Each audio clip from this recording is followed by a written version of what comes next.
শুভ সকাল বন্ধুরা, আশা করি তোমরা সকলে ভালো আছো। আজকে আমি তোমাদের দেখাবো পাবদা মাছের ঝালের রেসিপি, আর তোমাদের সাথে অনেক অনেক গল্প করব।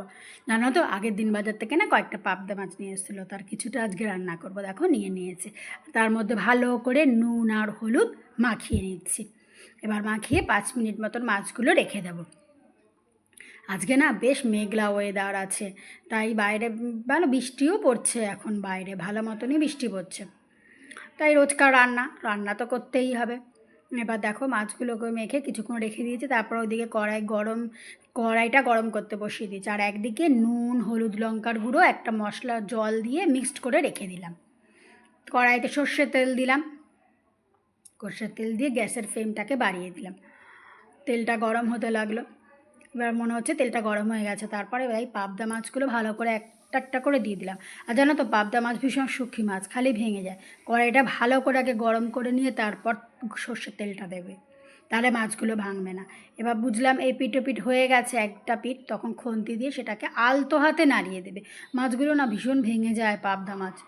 দেখো আমারটাও একটু যেন ছালটা উঠে এসছে। যাই হোক, আলতো করে ওপিসটা উল্টে দিলাম। এক এক করে মাছগুলোকে ভেজে তুলে নিলাম।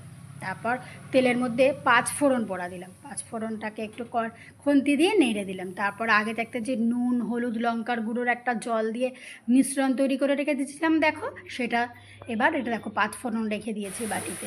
তারপর সেটাকে তেলের মধ্যে দিয়ে দিলাম, দিয়ে এবার খুন্তি দিয়ে একটু নাড়লাম। যেই মশলা থেকে তেলটা বেরিয়ে আসবে, বুঝতেই পারবে উপর থেকে তেল ছিঁড়ে এসছে, তখন আস্তে আস্তে করে মাছগুলো ওই মশলাটার মধ্যে দিয়ে দেবে।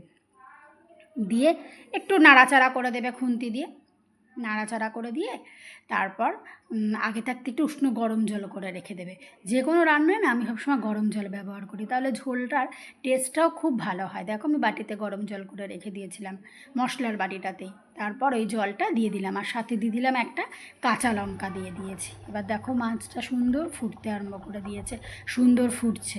ফুটে যেই দেখবি গা বেশি ঝোল এক গাদে রাখবে না, যেহেতু ঝাল, সুতরাং গা মাখা মাখা একটা ঝোল থাকবে, তাহলেই হয়ে গেল আজকেকার আমাদের পাবদা মাছ। দেখো আজকে আমি রান্না করেছি অনেক কিছু, রান্না করেছি ঢ্যাঁড়স ভাজা, পাবদা মাছের ঝাল, আবার আলু কুমড়ো দিয়ে একটা তরকারি, চাটনি হলো আজকের রান্না। ঠিক চলো, রান্নাটা মোটামুটি হয়েছে, ঘরটা একটু গুছিয়ে নিই। ঘরটা অগোছালো থাকলে না আমার মনটা ভালো লাগে না। আবার গেলাম ঘরটার মধ্যে, ঘরটা ভালো করে একটু গুছিয়ে নিলাম। এদিক ওদিক বইয়ের সেলটেপ সুন্দর করে গুছিয়ে রাখলাম।